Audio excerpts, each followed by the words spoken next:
My matchup going to be Kyrie, so that's going to be fun. We're going to see what I can do versus him. And Anthony Edwards is gassed. He's gassed because he's having to chase Kyrie Irving, the guy he called out and wanted.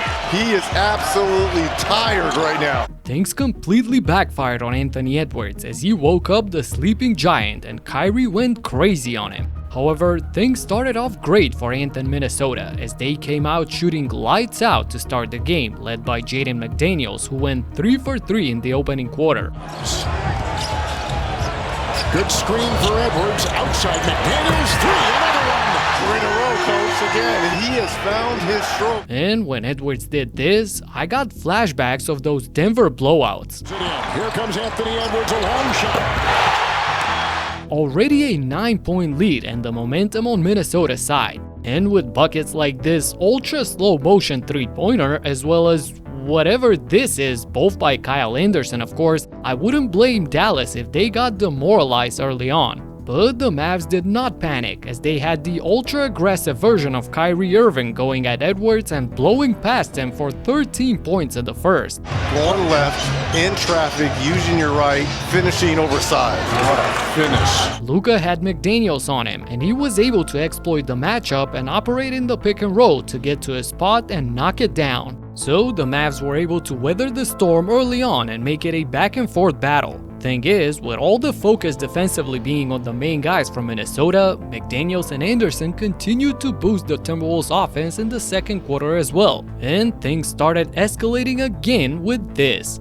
Anderson inside the circle. Well, nothing slow-mo about that, right? But once again, with a 9-point deficit facing his team, Kyrie again comes to the rescue. Irving had 24 points in the first half on 11 for 14 from the field, absolutely zooming past Edwards and the defense all the way to the rim. One situation, so he let it go from deep. Look at the speed of Irving to the rack. Washington, Irving, McDaniels is on him. Kyrie plays his way in. What a great play! What a first half by Kyrie. In the second half, Luka and Kyrie looked to attack from the pick and roll and created for themselves, but also got the big man involved. On the glass early on, 7 each. Prying his way to the paint. Oh, and tomahawked in. Sledgehammer in there by Gafford. They skip it to the weak side. There's another drop. Whatever they want. Here they go again. Doncic, Gafford. Same thing. Dallas scored a modest 23 points on 43% from the field in the third quarter, but they were able to limit the home team to 21 points on a bad 33% shooting. Some of it was great defensive effort by the Mavs, but admittedly, they got lucky on a few possessions as the Timberwolves missed some open shots. By the end of the third quarter, Edwards had only 13 points on 4 for 12 from the field. And him having to run around all over the court and chase Kyrie might have had something to do with it. He seemed exhausted at times, which forced him to settle for some shots and not put pressure on the defense. He would even stand way back at times, not even participating in the offense to catch his breath. See, I don't know if Edwards can give him anything offensively because he's so tired. Look at him. He's just parked out top. He's asking for a screen. Does he have anything left in him? In the meantime, as the fourth quarter came around, Doncic continued his onslaught in the pick and roll.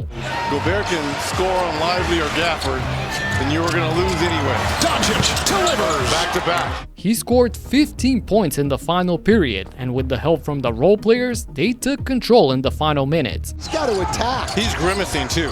Something is wrong with Anthony Edwards. It's picked up by Hardaway. Off to Doncic.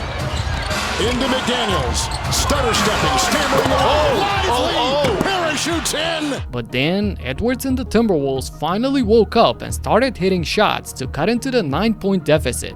And the arena completely exploded when they took over the lead. Finds his defense in front. Shot clock at 4. Towns a long 3. Oh, what a big shot. Got the screen, fires the trade. It's a 13-1 run for the Timberwolves. And just like that, this became a shootout. Doncic fakes, bumps, fires, good! Oh, man. Big shot, Doncic. Irving, corner 3 for the lead, good! What a shot by Washington. Washington. So in a crucial possession with a minute to go, the Mavs played perfect defense with Doncic making a huge play. It's on top, Conley. He'll drive and feed. It's knocked away. Good defense by the Mavs. What a save by Luka, stunting at the drive and getting back to intercept the pass that would have certainly led to the alley-oop dunk and the tie. This sets up Luka with the isolation in the clutch, and Doncic with McDaniels there. Shot clock at 7. Luka will make a move. Lets it rip. Doncic puts it in. 4-point Dallas lead. Nothing run. wow, the patented step back to give Dallas a 4-point lead, bringing them extremely close to the win. All the Mavs need now is just one final stop, and they initially get the miss, but Naz Reid tips it back in to keep the thriller going. There is still hope for Minnesota if Kyrie misses one of these 2 free throws, but he stays ice cold, knocking down both of them and pretty much sealing the deal for a Game 1 win on the road. And he had a message to Ant after the game as well. And then the young fella says, I got Kyrie. And you said, excuse me? Yeah. And he said it again. He said, I got Kyrie. That's the most aggressive you been. I know that had to irk you a little bit. Use it as a motivation. Man, what a game by him and Doncic as they scored or assisted on 88 out of the 108 Mavs points. That's involvement in 81% of the Dallas points between the two of them. Incredible. On Raid Game, the app that I'm a part of, we score each game by how good it is, and I gave this one an 8.4. And I totally agree with Yusuf, and seemed tired out there having to chase Kyrie. Download the app in the link in the description and join us in rating and reviewing these games. The West Finals started out with a bang, but yesterday we saw a masterclass in how to choke away a playoff game. You gotta see this to believe it. Click the video right here. Talk to you in the next one. Peace out.